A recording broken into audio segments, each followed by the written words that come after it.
Olá e bem-vindos. Chegamos àquela altura do ano. Tudo parece mais brilhante, mais festivo. Sem dúvida. E para nós, que trabalhamos diariamente com segurança na Alves e Rasteiro, esta é uma época fascinante. Vemos o mundo a decorar-se, a celebrar. Mas olhamos com outros olhos. Exato. Olhamos com uma perspectiva um bocadinho diferente. Vemos os potenciais pontos de fricção que os outros não veem. Por isso, hoje vamos partilhar essa perspectiva, vamos mergulhar a fundo no tema fim de ano seguro, para que as festas sejam apenas, bem, festas. É uma perspectiva curiosa, é verdade, porque o paradoxo desta época é mesmo esse. O nosso desejo de criar conforto e magia pode, sem querer, criar riscos. Hum, Juntamos mais pessoas, mais decorações, mais equipamentos ligados e, crucialmente, a nossa atenção está dividida. Estamos a pensar nos presentes, na comida, nos convidados. não estamos no nosso estado de alerta normal. Precisamente, é essa combinação que transforma cenários que parecem inofensivos em perigos. Fogos de artifício, sistemas elétricos sobrecarregados, excesso de pessoas. É a receita para o inesperado. Vamos começar por aí, pelo que acontece dentro de portas, em casa. O símbolo máximo é a árvore de Natal, claro. Todos nos preocupamos com as luzes, se são velhas, se são novas, mas tenho a sensação de que o perigo real não está só aí, pois não. Não de todo. As luzes são só um dos fatores. A árvore em si A árvore, é o principal. a própria árvore. Pense nela desta forma. Depois de 2 ou 3 semanas dentro de casa, especialmente com o aquecimento ligado, uma árvore de Natal natural é essencialmente um monte de palha altamente inflamável. Uau! E as pessoas cometem dois erros clássicos. Primeiro, colocam-na perto de uma fonte de calor, como uma lareira ou um aquecedor. Isto acelera drasticamente o processo de secagem. Ok. Segundo, e aqui entram as luzes, é a sobrecarga do sistema elétrico. E quando falo em sobrecarga, não é apenas ligar coisas a mais na mesma tomada, certo? Há mais do que isso. Exato. Confesso que sou culpado por vezes comprar uma extensão barata à última hora porque preciso de mais um ponto de luz. E esse é o verdadeiro assassino silencioso. A maioria das pessoas pensa que o perigo está na tomada da parede, mas muitas vezes está no cabo da extensão, sobretudo as não certificadas. Porque aquece? Exato. A cabelagem interna pode ser demasiado fina para a carga que está a suportar e o que acontece? O cabo começa a aquecer invisivelmente. O disjuntor não vai abaixo, o calor acumula-se, vai derretendo o isolamento plástico lentamente até que dois fios se tocam e Temos um curto-circuito. temos um curto-circuito. É um incêndio que começa de dentro para fora e muitas vezes acontece durante a noite. Isso é assustador. Basicamente, a conveniência barata pode ter um custo altíssimo. E qual é a solução prática, para além de, obviamente, comprar material certificado? Bem, a solução é tratar a árvore como uma planta. Manter a base em água para que não se seque tão depressa. Certo. E a outra grande mudança é usar luzes LED. Parecem iguais, criam o mesmo efeito, mas a diferença é a temperatura. As luzes LED são frias, ao toque, não emitem calor. Isso reduz drasticamente o risco de ignição dos ramos secos. É uma pequena mudança com um impacto enorme na segurança. Enorme! Faz todo o sentido. E seguindo a lógica do calor, outro clássico são as velas. Dão um ambiente incrível, mas o potencial para desastre parece-me óbvio. É o triângulo do fogo em ação. Na sua forma mais simples, precisa de 3 coisas: calor, que vem da chama da vela, combustível, Que nesta altura está por todo lado. Papel de embrulho. exato, papel de embrulho, cortinas, toalhas de mesa, a própria árvore de que falamos e oxigênio, que está no ar. O problema é que, com a casa cheia, com a agitação, basta um momento de distração. Uma corrente de ar. Uma corrente de ar, uma criança ou um animal de estimação que passa e derruba a vela, e o triângulo fecha-se. As velas de LED hoje em dia são incrivelmente realistas e eliminam completamente o risco. É uma troca inteligente. Sem dúvida. E o epicentro da atividade? A cozinha. Nesta altura parece uma zona de guerra. Tachos e panelas por todo o lado, o forno a funcionar horas a fio. A distração aí deve ser o inimigo número um. É o inimigo principal. E há um tipo de incêndio de cozinha que é particularmente perigoso e comum nesta época: o incêndio de gordura. Numa frigideira ou panela. Exatamente. Se o óleo sobreaquecer e se inflamar, o instinto de muita gente é atirar água. É a pior coisa que se pode fazer. A água, sendo mais densa, vai para o fundo do óleo a ferver e vaporiza instantaneamente. E cria uma explosão. Cria uma explosão de vapor que projeta o óleo a arder por toda a cozinha. E qual é a forma correta de atuar nesse caso? É um conhecimento que pode salvar uma casa. É simples e contraintuitivo. Primeiro, desligar o fogão. Depois, abafar o fogo. Deslize uma tampa sobre a panela para cortar o oxigênio ou use um pano de cozinha úmido, não a pingar, e coloque-o por cima. Cortar o oxigênio. Sem oxigênio, o fogo apaga-se em segundos. Nunca, mas nunca usar água. Ok, isto é o tipo de conhecimento que devia vir nos manuais de instruções da vida. Mas tudo o que falamos até agora é sobre o ambiente que controlamos, a nossa casa.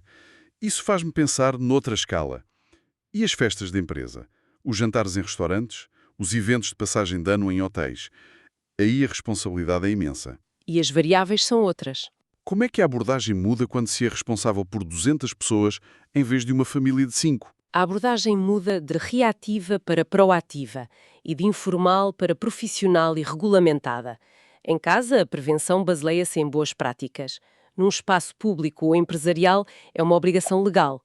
Claro. E é aqui que entra um conceito que, para nós, é o pão nosso de cada dia, mas que para muitos é desconhecido: as medidas de autoproteção. Vamos traduzir isso. Quando ouço medidas de autoproteção, soa algo burocrático, complexo. Mas a ideia por trás é bastante prática, não é? Não é só ter um extintor pendurado na parede. Exatamente. Pense nisto como a coreografia de segurança de um edifício. É um documento vivo que define tudo: onde estão as saídas de emergência e como garantir que estão sempre desobstruídas, Certo. onde estão os extintores e se são os adequados, como funcionam os alarmes, quem são as pessoas designadas para agir numa emergência e o que devem fazer passo a passo. É o plano completo que responde à pergunta: se o pior acontecer agora, como é que garantimos que todas as pessoas saem daqui em segurança? Portanto, se eu for uma festa de fim de ano num hotel, a existência destas medidas, aprovadas e validadas, é a minha garantia silenciosa de que alguém já pensou nisto tudo por mim, que já mapearam a forma mais segura de eu sair dali se algo correr mal. É precisamente isso. É uma rede de segurança invisível. E é um processo rigoroso. Nós, na Alves e Rasteiros, já implementamos estas medidas em mais de 2.500 edifícios. O nosso trabalho não termina quando entregamos o documento. Não. Só consideramos o serviço concluído quando o plano é submetido e aprovado formalmente pela Autoridade Nacional de Emergência e Proteção Civil. Esse selo de aprovação significa que o plano cumpre todos os requisitos para proteger as pessoas naquele espaço. Ter plano é fundamental, mas isso leva-me a uma questão que sempre me intrigou. Um plano no papel é uma coisa, mas a realidade de um incêndio com fumo, alarme a tocar, pessoas em pânico, toda essa preparação não vai para água abaixo quando o instinto de sobrevivência assume o controlo? Como é que se treina alguém para superar o pânico? Essa é a pergunta de 1 milhão de euros. E a resposta é que não se treina para eliminar o medo ou o pânico. Isso é impossível. Treina-se para criar uma resposta automática, quase uma memória muscular.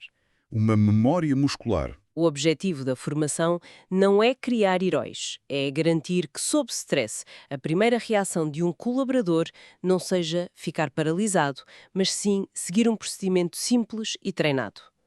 Consegue dar um exemplo de onde isso faz a diferença? Uma história real.